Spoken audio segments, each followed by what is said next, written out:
Good morning, ma'am. I am Ivan Ipa Omar, and today we will have the bed bath. Bed bath is a bathing a patient with the a person who has not the physical and mental capacity of self-bathing. So the purpose of this is to reduce the risk of infection and to maintain skin integrity of the patient and to maintain or prevent and to keep the client's physical hygiene. So we have here some equipments with the bed to the bedside table and the lotion if preferred, wipes, washcloth, and soap or no tear shampoo. First procedure is to assist the clients for the tolerance of the activity. So this will determine the patient's ability to perform or tolerate bathing to the level or of assistance required.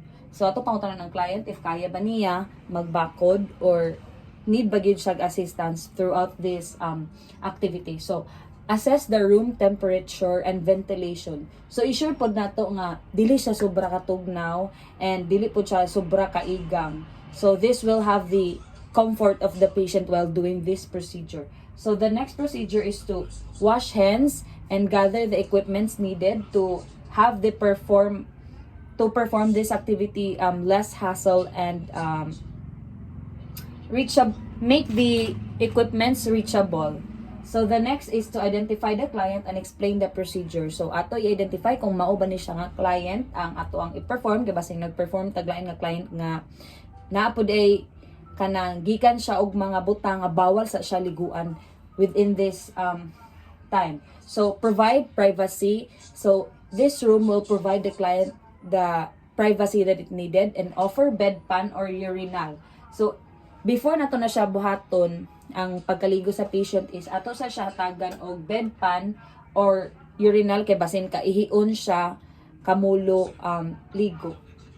So adjust the bed to a comfortable working height position. So dili nato ipaktakilid ang client. So ma'am kanang isbog sa dito i-position sa imong kaugalingon. So place bath or bath blanket to the client. So para naay kanang before na siya mo remove ta sa tuang top sheet.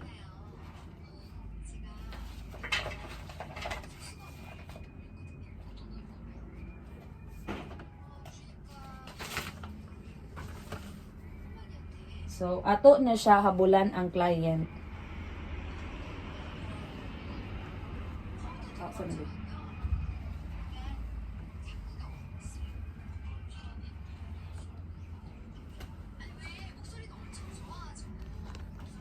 After covering the patient with blanket, assuming that I already removed the client's gown and cover her body with blanket.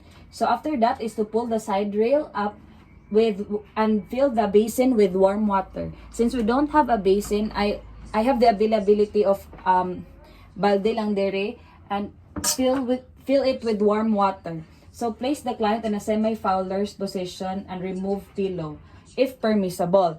Then after din ana din is to kanang mora magid ang pinaka-applicable nga posture for this procedure. Then after ana is make a mitt of the washcloth. So, naaman tayo available diri nga washcloth for the procedure. So, after making a mitt of the washcloth, we will wash the client's eyes from the inner cantos to the outer cantos. This will but the soap will irritate the eyes, so make sure nga dili na to siya isulod jud tarungo lang na to ang pagtrapo.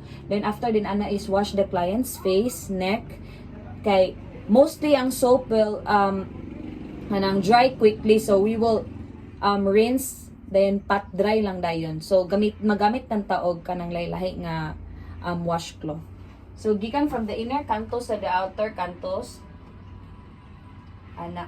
So after din dana dayon is kanang face, ato kanon ang face sa client, dayon ang neck po dayon pat rinse then pat dry. So assuming nga na rinse na ni nako, then nag dry na po din siya sa akong the face akong client. So after washing the client's eyes, face, neck, and ears, we will then rinse or clean the arm of the client, including the axilla, using the firm long strokes. So I will repeat the procedure with the other hand until it was clear. So this will remove the dirt and microbes to reduce infection, diseases, and to reduce the spread of microorganisms. So this will help the client with comfort. So the next is I will rinse this cloth and use another washcloth to wash the client's hands.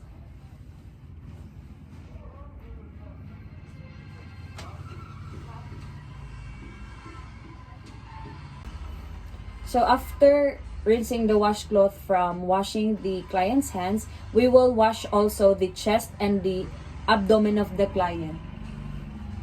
So ato ni siyang trapuhan diri gikan sa chest then sa abdomen kay magtipok ang mga hugaw sa mostly sa mga tight areas like skin folds. So ato na siya i-wash. Ito lang siya i-fold. Dayon ato din i-rinse ang washcloth. Then after din ana dayon is to clean also or expose one leg of the client so that we will clean it too. So using firm long strokes pod as well as what you have done with the arm of the client.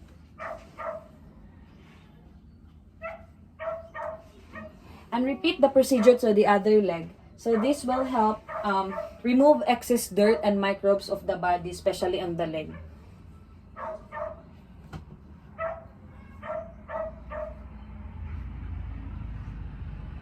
After completing the procedure by cleaning the client's legs, we will clean the client's feet. So I will use the washcloth too, and I will soak her feet to the basin to soften the cuticle and to remove the excess dirt of the feet.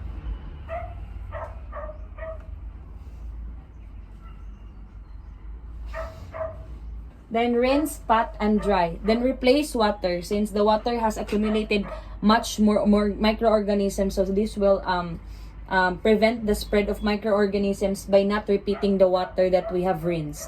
Now with the client's current comfortable position, I will return her to a side position and put a towel alongside to her back.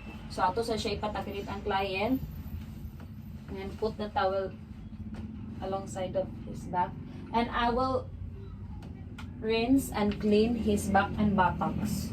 So the back and buttocks may have contained a fecal secretion, so to this procedure this will help the client to clean the hard reached area, especially when you are immobile.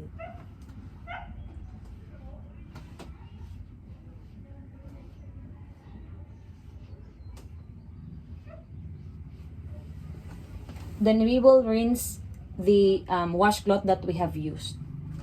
After placing the client in a side position, I will encourage her to have the supine position or lay flat. So this will improve circulation of the blood while doing the procedure. So I will put the wash or bath towel or bath cloth to the client, and I will wash her perineal area.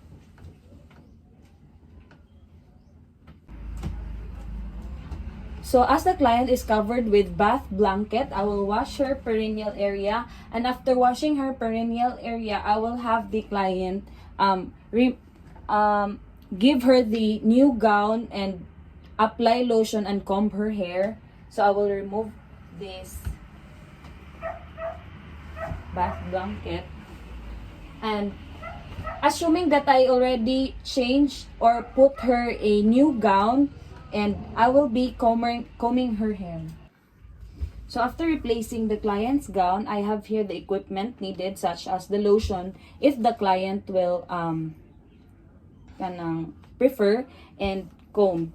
So I will comb her hair and mag-ask ko sa client if gusto ba niya or okay ra ba sa iya nga mag-lotion. So, okay ra ba sa imo mag-lotion, ma'am? Okay or dili? Yes. Okay, so after that, so na-permit mata sa client, so ato siya tagan og lotion, ato siya applyan. So this will promote the client's body image and hair is lost during the process of combing. So, normal na gyud na siya nga naay mga dagdag uban ang buhok niya.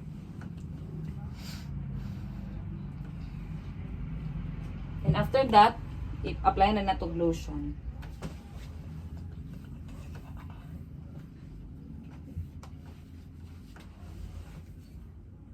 So after I have maintained the client's body image, I will remove the equipment and store it in a proper place. So after that is I will wash my hands to reduce the spread of microorganisms and provide a clean environment to the patient, and document the procedure to include the type of bath that the client has gone through and adjusted to the client's response. So this will careful record is important for planning and evaluating the client's care of unsa ilahang kinahanglan dani ug unsa ilahang need. That's it. Thank you.